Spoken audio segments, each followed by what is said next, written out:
Le livre des portes est un texte de l'Égypte ancienne qui décrit le voyage nocturne du soleil, Ré, à travers 12 portes. J'ai choisi ce texte parce qu'il parle d'un point aveugle très contemporain. Notre difficulté à traverser les passages sans les optimiser, les expliquer ou les refermer trop vite.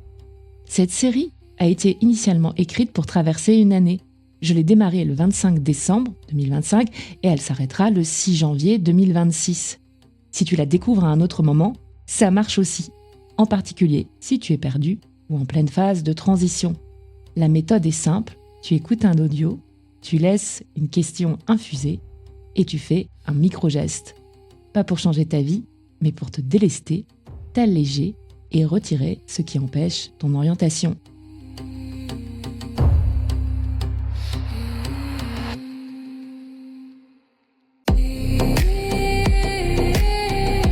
Il y a une phrase que nous répétons sans y penser, comme un réflexe moral. Toute vie mérite d'être sauvée. C'est rassurant, humain, c'est même devenu une évidence. Mais si tu pondères vraiment ces mots, tu remarqueras qu'ils ne font aucune distinction entre être en vie et vivre, entre fonctionner et habiter.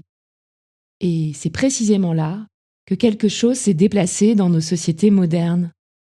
Nous avons développé une capacité inédite à prolonger des vies indéfiniment, à maintenir des systèmes en marche bien après qu'ils aient perdu tout horizon et à protéger la vie biologique avec une férocité sans précédent dans l'histoire. Mais, ce faisant, nous avons cessé de nous demander quelle vie nous sauvons. Le philosophe italien Giorgio Agamben a passé une grande partie de sa vie à étudier un phénomène qu'il appelle la vie nue. Et ce qu'il dit est profondément dérangeant. Alors, il ne dit pas que nos sociétés tuent, il dit qu'elles font quelque chose de beaucoup plus subtil. Elles maintiennent en vie tout en vidant cette vie de forme. Laisse-moi t'expliquer. Dans la Rome antique, il existait une figure juridique étrange, effrayante, l'homo sacer. C'était quelqu'un qui avait été retiré de l'ordre religieux et de l'ordre social, mais qui restait techniquement en vie. Le paradoxe était total, on pouvait le tuer sans que ce soit un meurtre. Par contre, on ne pouvait pas le sacrifier parce qu'il n'appartenait plus au sacré. C'était donc une vie exposée, nue, maintenue dans l'ordre juridique tout en étant retirée de toute protection symbolique. Agamben montre que cette figure qui était une exception dans l'Antiquité est devenue le paradigme silencieux de notre actualité. Nous ne produisons certes plus des homo sacer au sens juridique du terme, par contre nous produisons massivement ce qu'il appelle la vie nue, des vies réduites à leur simple persistance biologique, séparées de tout sens, de tout horizon, de toute forme d'habitation.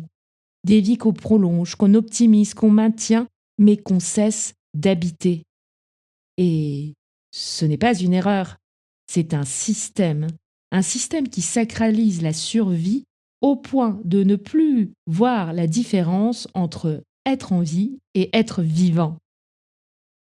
Les Grecs anciens, eux, faisaient une distinction simple que nous avons complètement perdue.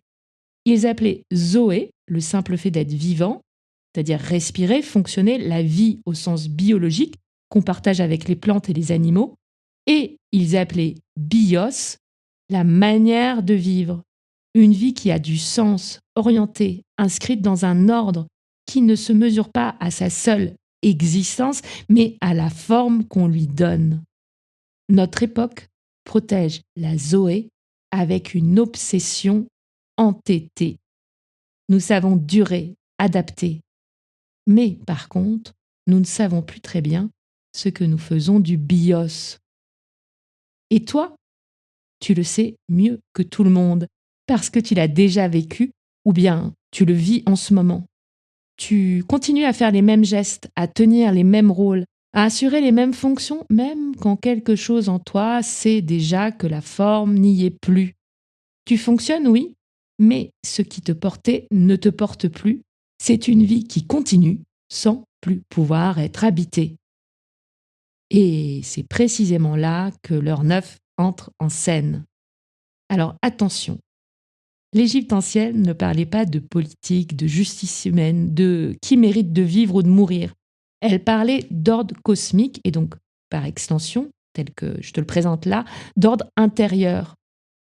C'est essentiel de le comprendre parce que sinon, ce que je vais dire pourrait être violemment mal compris. L'heure neuve ne justifie aucune violence humaine. Elle ne parle pas de peine de mort, de tri social, de domination. Elle parle de quelque chose de beaucoup plus intime. Le discernement entre ce qui peut encore recevoir une forme, entre ce qui peut avoir du sens et ce qui viole l'ordre même qui rend la vie possible. À la 9e heure de la nuit, la barque de Ré entre dans une zone particulière. Elle traverse les eaux de Noun, l'océan primordial, la matrice du vivant, et elle passe devant le feu d'Horus, celui qui brûle ce qui ne peut pas continuer. Deux médecines, deux logiques, deux destins. D'un côté, il y a ceux qui flottent dans l'eau. Ce ne sont ni des héros ni des coupables, ce sont des êtres qui se sont dissous à force de tenir trop longtemps sans appui. À cela, Ré ne demande rien. Il ne leur dit pas de se relever, il ne leur parle pas de sens. Il leur rend l'essentiel. De l'air, de l'eau fraîche, du pain, un rythme, une direction. Il ne se les sauve pas pour qu'ils continuent pareil, il les restaure pour qu'ils puissent à nouveau pleinement habiter leur vie. C'est une heure de régénération profonde, mais pas par l'effort, par le lâcher-prise, le retour à la matrice. L'heure neuve ne s'arrête pas là. Il y a aussi ceux qui continuent contre le vivant, qui violent l'ordre. Les textes égyptiens parlent de ceux qui ont profané ce qui devait rester caché et qui ont vidé les gestes de leur justesse. Ils ne sont pas punis parce qu'ils sont mauvais, ils sont retirés, éliminés, parce qu'une vie séparée de toute forme, de tout sens, ne peut pas continuer sans que l'ordre du monde ne se défasse avec elle.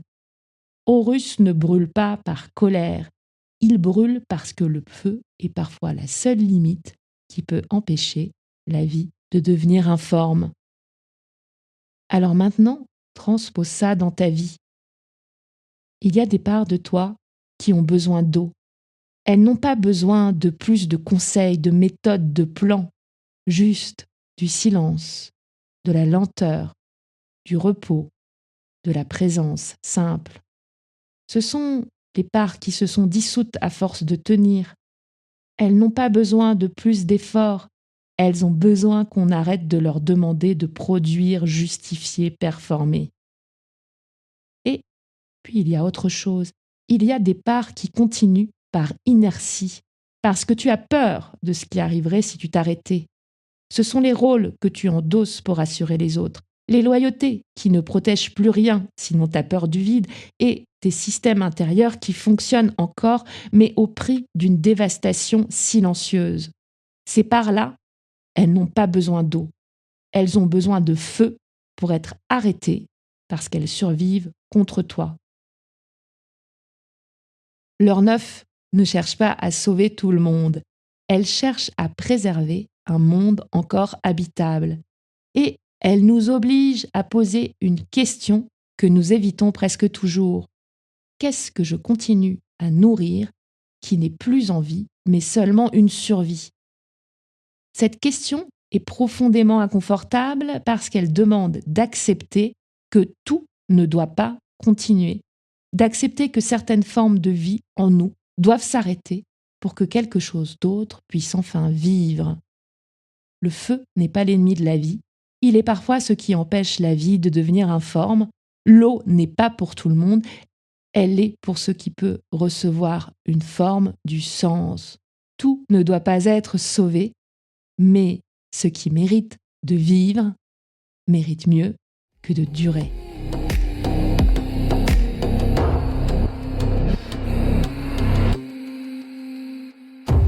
Avant de passer à autre chose, je t'invite à ne pas rester uniquement dans l'écoute.